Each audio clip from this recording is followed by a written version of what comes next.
아니 홍일걸 선생님이 네. 방송을 보고 계셨어요. 답변을 짧게 보다 많은 질문들 받아주세요. 이렇게 저 그거 말 안 들을래요. 여기는 S쇼죠.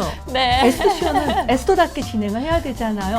네, 답변을 짧게 여러 질문을 많이 받는 거는요. 홍일걸 씨나 하세요. 저는 한 가지를 깊고 길게 하도록 하겠어요.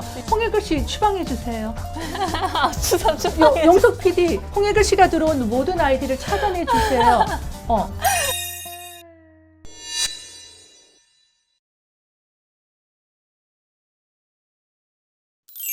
전소희님, 저희 아버지께서 현재 54cm인데, 어머, 저랑 동갑이시다. 네. 어머, 전소희님, 그럼 제가 어머니 나이네요. 그죠? 요번 건강검진에서 심장이 천천히 뛰는 병을 진단받으셨다는데, 뚜렷한 약물 치료나 이런 건 없는 것 같아요. 꼭 답변 부탁드릴게요. 감사합니다. 네. 오케이. 걱정 전혀 안 하셔도 돼요. 우리가 맥박이라고 하죠. 1분에 심장이 몇 번 뛰는지를 보는 맥박은 60회에서 100회가 정상인데 일반적으로는 90회 이하인 게 건강하고요. 맥박이 느린 사람들이 훨씬 더 건강해요. 종우 씨 네. 질문하면 안 되죠? 아니요, 해도 되나요? 살아있는 동물 중에서 엄청 맥박이 빨리 뛰는 빨리 뛰는 동물이요? 안 화박두님인데 햄스터라고 하셨어요. 햄스터 맞아? 맞아요. 쥐 종류예요. 오. 쥐들은요, 쥐의 종류에 따라 다르지만 1분에 맥박이 250회에서 500회까지 뛰어. 400번. 근데 쥐가 500회요? 쥐가 수명이 얼마나 되는지 알아요? 짧잖아요. 짧지 않아요. 길잖아요. 보통 좀 오래 살아도 2, 3년밖에 못 네. 살고 보통 1, 2년밖에 못 살거든요. 왜? 맥박이 빨리 뛰니까. 그런데 살아있는 동물 중에서 엄청 오래 사는 동물. 거북이. 그쵸? 갈라파고스 네. 거북이는 네. 거의 200년 가까이 살았는데 그 녀석들은요. 1분에 맥박이 한 6회에서 8회 뛰어요.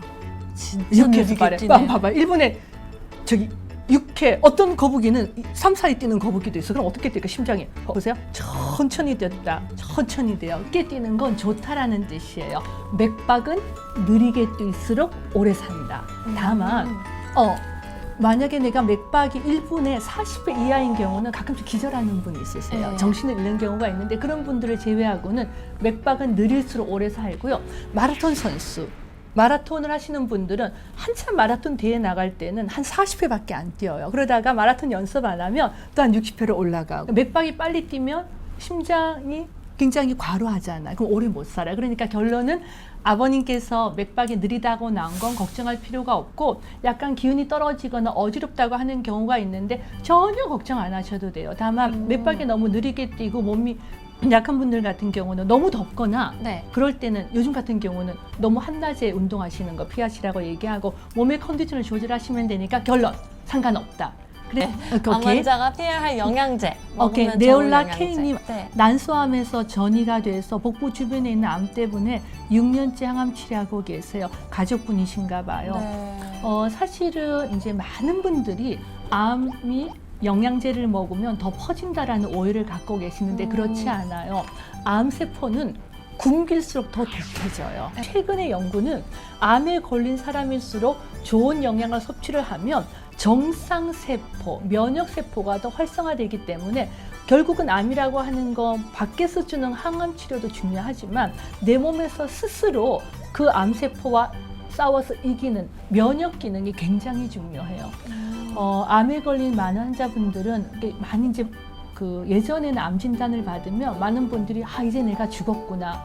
내가 정말 생을 마감해야 된다 생각하지만 요즘은 아니에요. 요즘은 암 진단을 받으면 나보고 이제 생활 습관을 바꾸라는 뜻이구나. 이제 암의 60% 이상이 완치가 되잖아요. 무엇보다도 영양제가 암을 치료하는 건 아니에요. 암을 낫게 하는 것도 아니에요. 하지만 몸의 컨디션을 도와주는데 너무 중요하니까 저는 제가 가장 많이 쓰는 말이 의학이라고 하는 건 한 사람의 환자를 보고 10명의 의사가 다 진단이 다르기 때문에 저는 제 기준은 내 현재 상태에서 내 가족이라고 한다면 나는 어떻게 할 것인가가 제 기준이에요. 그러면 항암 치료를 하게 되면 입안도 다 헐고 특히 비타민 B군 같은 여러 가지 항암제가 굉장히 다양한 영양소를 고갈시키기 때문에 종합 비타민제도 먹어야 하고요. 좋은 단백질, 파우더, 오메가3 그리고 비타민 D, 우유 같은 거 못 드시면 칼슘제도 조금 드리는 게 좋고요. 다만 여기서 말하는 영양제는 뭐 종합 비타민제다, 오메가다 딱 캡슐이나 타블렛으로 나와 있는 걸 얘기를 하는 거지. 예를 들면 뭐 무슨 풀뿌리나 아니면 무슨 엑기스나 이런 것들을 진하게 달여 먹는 거는 정말 암 환자분들에게 나빠요. 예를 들면 이제 저는 영지버섯 나쁘다고 생각하지 않아요. 그죠? 그런데 버섯물 끓여 드시는 분도 많아요. 맞아요. 네. 그러니까 연하게 끓여 드시는 거는 아무 문제가 없는데 어떤 풀뿌리나 어떤 버섯 종류가 암에 좋다라고 해서 그걸 집에서 진하게 달여 먹게 되면 암 환자분들의 간 다 다쳐요. 그 비타민 D. 비타민 우리가 이제 사실은 비타민 D는 조금 조심스럽지만 비타민 D의 혈중 농도가 낮은 사람들이 유방암이나 대장암의 위험이 더 높다고 해요. 그러니까 정은 씨 어머님 같은 경우는 혈액 검사를 해서 적어도 비타민 D 혈중 농도가 20을 정상으로 보는 의사 선생님도 있고 30을 정상으로 보는 의사 선생님도 계시지만 네. 30이나 20의 기준은 골다공증 기준이고요.